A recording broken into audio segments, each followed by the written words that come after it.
Hello, everybody. We are the Talking Hats coming at you this week. We're going to lead off segment one here with some NBA playoff talk. But to introduce ourselves, I'm Dale. That's Harish, and we are the Talking Hats. So, like I said, we're going to jump right into some NBA playoff action. We've got the Western Conference Finals with the Golden State Warriors versus the Dallas Mavericks, and the East with Boston versus Miami. Harish picked that one. He was correct on that prediction there.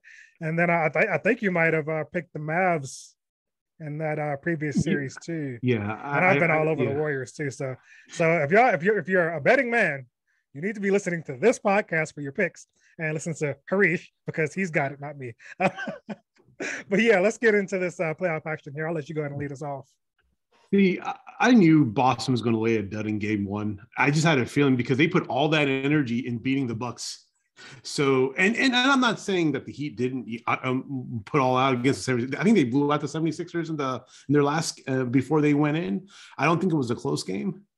No, it wasn't. And everybody was talking about how embarrassing that was for the Sixers, a team with such high hopes to go out and lay an egg like that. But I mean, it's here nor there, and we can get into that on a different show. But when they played, it was like the tale of two halves. Or the tail of a quarter, I would say, right? So after the first half, everything was kind of like, even keel going back and forth. But then we can actually get into the Sixers a little bit at the end of this segment because there's some interesting news that kind of affects our team coming out about the Sixers. So we can touch on that later. But go ahead, back to this series. So it's almost like, the third quarter is where like Jimmy Butler just all of a sudden just took over the game. And then just the Celtics, I think, they didn't know how to play the Heat, number one. Number two, there's Al Horford is out. So that was a huge blow to them.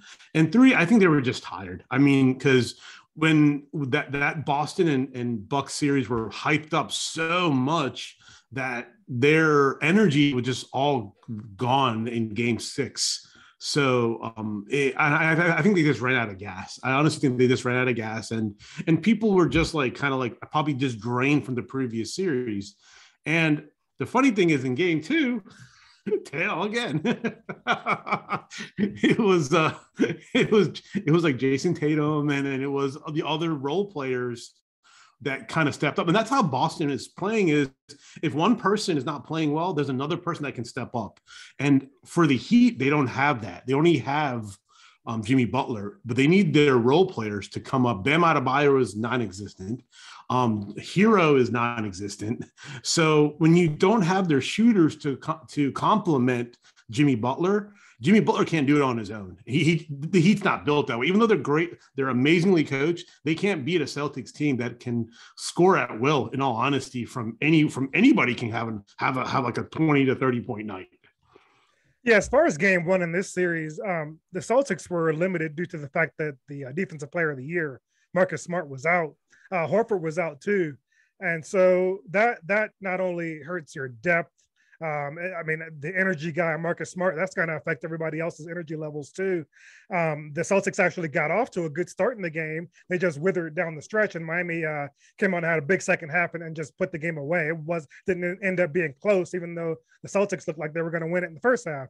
So, like I said, those things are going to affect you. And then when you're going up against a coach like Spoelstra, when you've got a lead, you can't rest on your laurels at all. His teams are never going to quit. And with a bulldog like Jimmy Butler, and Jimmy Butler has been getting a lot of credit in these playoffs for like guys like Shaq saying he's on an elite level. And Barkley was having an argument with him, like not having Marcus Smart is going to hurt when you've got a guy like Jimmy Butler. And Shaq was saying, no, Jimmy Butler's on a level where it doesn't matter if you're playing against the defensive player of the year. He needs to have a big game either way. The thing is, like, I get what Shaq's trying to say. The problem is Jimmy Butler's never been consistently that guy. Yeah, he'll go out and have a 40-point night. He'll give you 40, 10, and 15 on the night. And then the next night, he'll give you 15 and nothing. He's too inconsistent for me to ever give him like that elite status. He's a very good player. Borderline great, not great yet. So Shaq is really overhyping him. I've always wanted him to be that. I've been a fan since this time with the Bulls. I love his story. I love the passion he gives on an inconsistent basis. He's never brought that every night. And for this team to get over the hump, they made it to the finals a couple of years ago against the Lakers. For them to get over the hump, he needs to be what Jason Tatum is now. and he might be too late in his career to realize that greatness. It's too inconsistent, and that's going to end up being Miami's exit here because, like you said, Bam Adebayo is not. He's not really showing up. He's decent, but it's time for the next step. Hero, I understand he's the sixth man. Whatever. They count on him for more than that. He's got to give him more than that. They're finally giving Duncan Robinson some more minutes. I don't know if that's because the game was kind of a little out of hand there, but he needs to play up to his contract.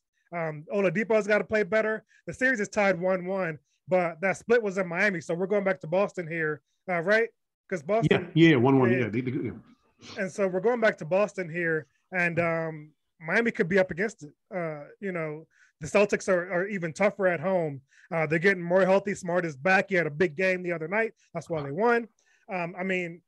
This series, I said on 2 shows ago, I said that the winner of the Bucks Celtics series was going to win the Eastern Conference, and I'm standing by that. The Heat are great, but they're too inconsistent for me to take it.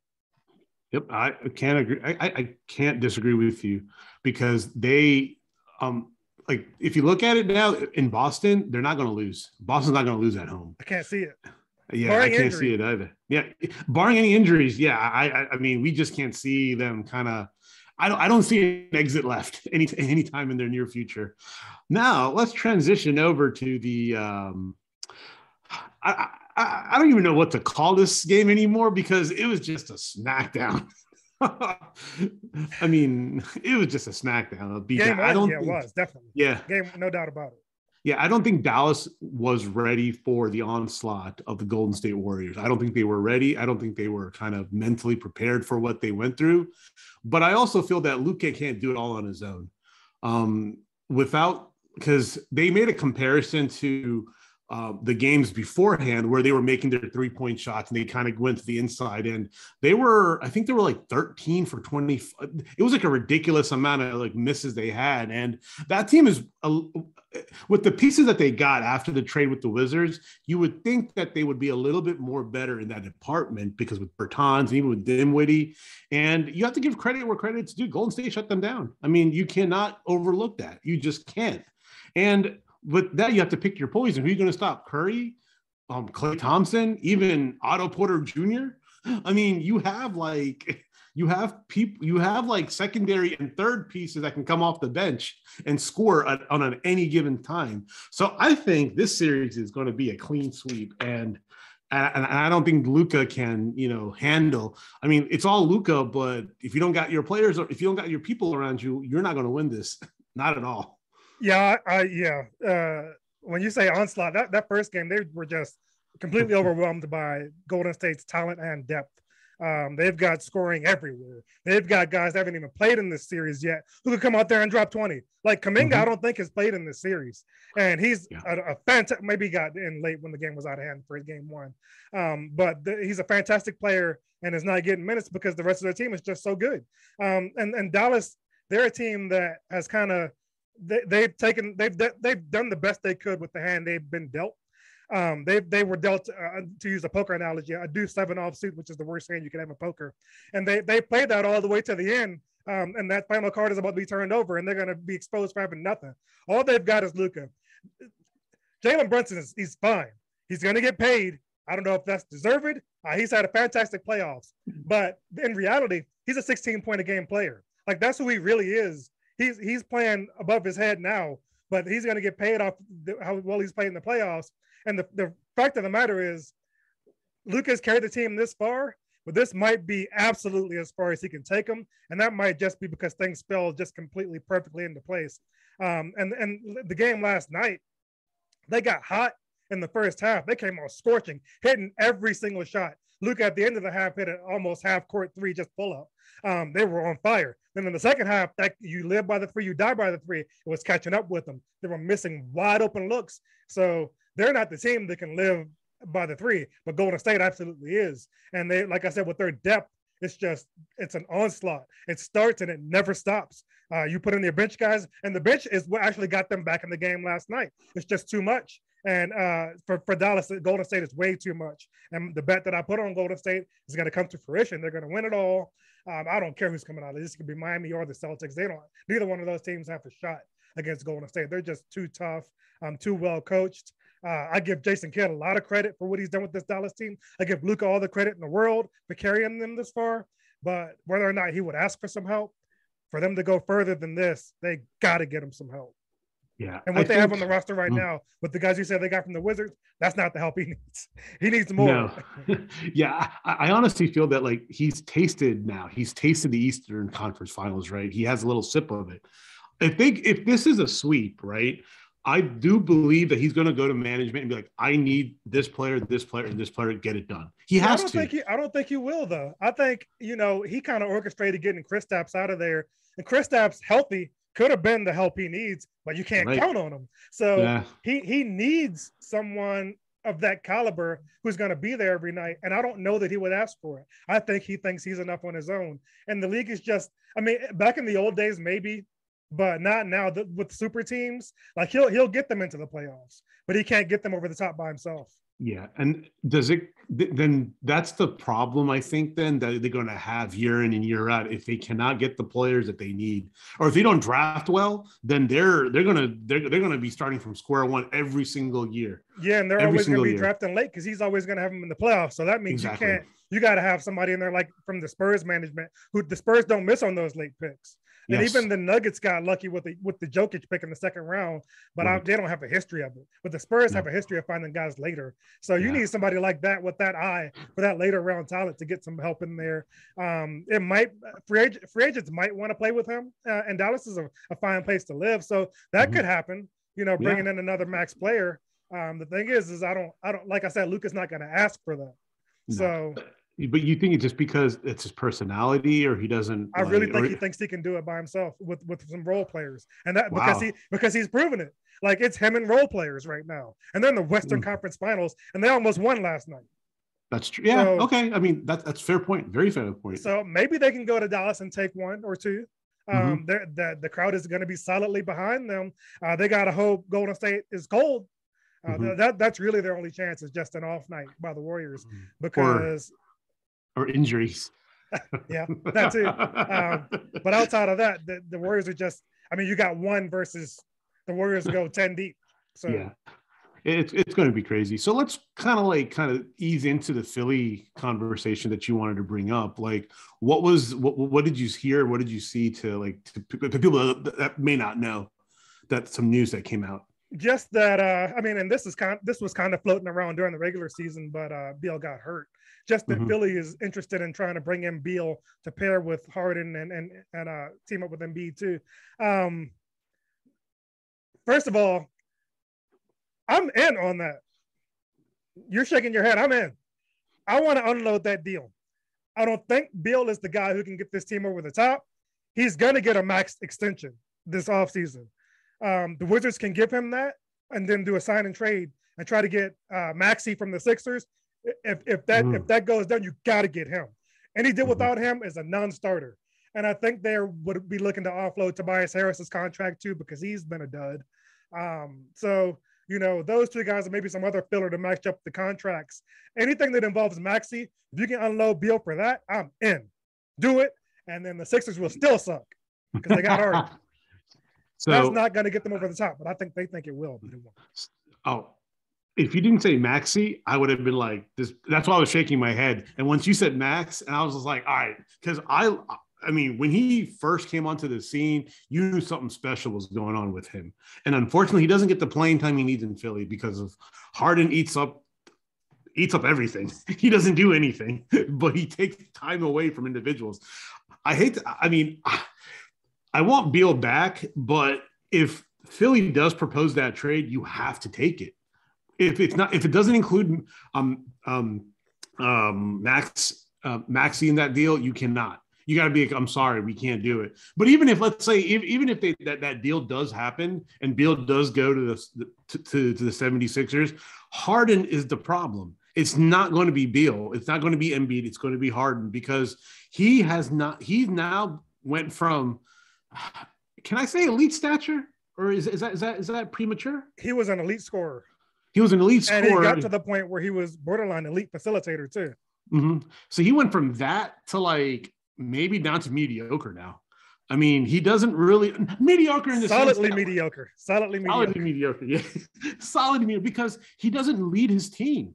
I mean, I don't think he's when one person scores 40 points, everybody around him kind of picks up their game. They kind of say, okay, if he's trying this hard, I gotta try even harder. It just felt that like he doesn't do that. He just only cares about his shots, his assists, his own like kind of thing. But everybody around doesn't really elevate their game. I mean, you had Embiid who came in second to the MVP polling, I think. And yes, his orbital socket was injured. Yes, he was injured. But at the same time, like you have Embiid. Like Embiid is Embiid. And I think Embiid needs to start thinking like a center, like a true center, like Jokic, if he wants to get anywhere. I mean, him taking these, like, you can have all the moves in the paint and get inside. That's okay. You should take 1 3-pointer per game and get 20 boards and score 20 points every single game. Every game. Yeah, I think his 3-point shot should only be used as, like, you got to, like, let people know you got to respect it. But yes, he has made it, like, a primary part of his game. And to me, that's a huge mistake because it takes him out of the paint and where he could be getting offensive boards. It needs to be there just to so teams have to respect it. But he needs to be post first. Yes. And be dominating down there because that's going to open things up for guys like Harden, who hopefully should come back and shape next season with the fire lit under him. I don't know if that's going to happen. Some veteran or somebody put out a quote. I don't even know who it was, but the quote was, "Some guys don't care about winning," and that is prevalent across the league. Some guys just they get paid so much money that it's hard to care about anything else. It's like, all right, I'm paid. I'm not working that hard. Like. And I'm still getting paid. Like back in the day, you had guys like Jordan who never left the gym. He might leave the gym, hit the golf course, and do some gambling. But after that, like he was other 20 hours a day, he was in the gym. Like because guys like that back then, they weren't making as much money. So it was about you got to win if you want to get that stature and get those endorsements and all that stuff. Now you're paid so much that it's like, all right, I didn't lift the weight and I got a max deal. Like freaking Karl Anthony Towns, max deal. You can tell he ain't lifted a weight in his life. Imagine if he worked out or like put in real time on his game and like Ben Simmons. Like imagine if these dudes like had to care to earn money. They would be just amazing talents, but they're getting paid and they're not even putting forth much effort. So it's like, that's how you get over the top. That's what it's going to take for the Sixers to get over the top. It's going to take for Harden to care, come back in shape, fire lit under him. If they got a Beal, it might, with Harden and that kind of shape, it might help them get over the top at that point. But as things stand now, with the Harden I've seen the past 2 seasons, this is a team that's going to be mired in that, okay, they'll be a high seed every year and then they'll get bounced. That's it. That's their ceiling. Yep, I agree. And I think, like, I like Doc Rivers, but there's something that goes on in the playoffs. I've stated that numerous times that he's a great coach. It's just that, like, did he coach the Celtics when they won the ring, right? Yep. He was, so it's almost like he needs a player like Kevin Garnett. Like he's the one that actually controlled the team. You need a guy that can be like, you need someone like that. I don't know if Embiid's like that, but he needs somebody to kind of corral people and say, listen, we need to do this. If we want to win, we have to do this. And I don't think Doc Rivers has that player. And that's why I think he has struggled where he has gone in the playoffs, especially when he's gotten deep in the playoffs. He doesn't have a player with that kind of mentality. I don't know if you remember his run with the Celtics. So they won the ring that year, and then the next year I think they lost in the second round. Fact check me on that, somebody. But then the year after that, they were in Game 7 against the Lakers, and they were up double digits in the second half. And then Kobe was like, "Nah, we're gonna go ahead and take this." So they were this close to having 2 rings with that team. And then after that with the Clippers, he had some playoff success, but they had Blake Griffin and Chris Paul. They needed something else, and they would get playoff runs, but never get over the top with that team. They just needed one more piece with that team, and they would have been fine. Yeah, and I think he's getting the raw end of the stick now in Philly is because the players that he's working with, he has one of the best centers in the NBA, which is Joel Embiid. You can't deny that. Unfortunately, he needs to kind of relook at his roster and maybe. This may be something surprising, is maybe have Harden come off the bench. And I know that's not going to happen, but they have to shake it up because Maxey, like that's the future of the NBA. And he scores 20 points. He's like a better John Wall. I think Like their if you hope look, has to be, like I said last show, that Mhm. Harden does not opt in to that 47 Yeah, million, and then they can let him explore the market. That has to be their hope. If he does opt in, though, that 47 million, you can't have that coming off the bench. nah, I mean, it makes sense, but that's so much money that it is. you can't do that. That's just it hampers everything else. I think Daryl Morey deserves some blame here. I think he Mhm. made a mistake in the deal. I know you had to get rid of Ben Simmons, but I would have done that for a guy who was more motivated than James Harden. Right. Um, Yeah, and they, agreed. they they gave up a lot of depth to do that too. So that Yeah. hurt the team, and it certainly didn't help them get to where they need to be. So it can No, only be not at looked all. at now as a mistake. Yeah. And sometimes you just have to bite the bullet on certain things. Some things work, some things don't work. This experiment didn't work. Maybe you just have to cut your losses and move on. Just say, sorry, guy, we're not going to re-sign you. And, play Maxey as their front point guard. I mean, he's fundamentally sound. He makes the shots when you need to.